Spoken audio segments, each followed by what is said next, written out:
Hi, this is my brochure that for parents prior to the IEP. So before parents have an IEP, the special education teacher is to notify the parent or a guardian. Has to be at least a week in advance. Could be a phone call, could be an email.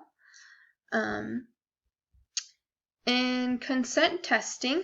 So to have testing done for a student, the parent has to know prior to having the test done.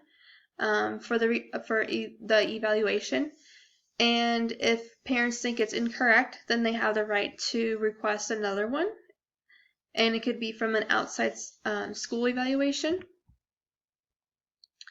So if there ever happens to be a meeting where parents and school staff can't come to an agreement for the student, it's called a due process. So the first step is for parents to file the complaint against the school, and then the school and the parent come together for a mediation, and if there's still nothing resolved, then it's presenting to a hearing officer, and then they go to court from there.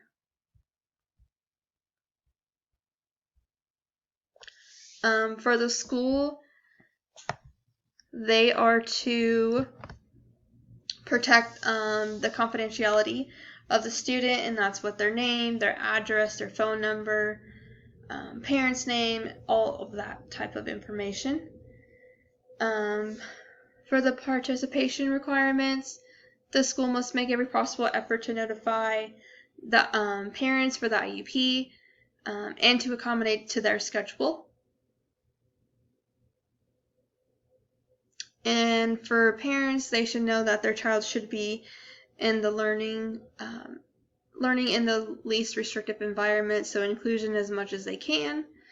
And if a parent wants to look over the IEP prior to signing it, they don't have to take it or sign it that moment. They could take it home, look over it, and then fix any changes. And there's a yearly IEP for the students for their goals to show data, to see if they need to change their goal, to know that if the minutes need to be met, that are the minutes are enough, if they need to change them, as in giving more minutes or less minutes. And then everything for the IEP is printed out for the parents, and it has to be in their native language. And then FERPA guarantees the rights to see all the educational records to the school maintenance of the child. So parent can request educational records, request corrections to the records, and decide who else can see the records. And that's all I have. Thank you.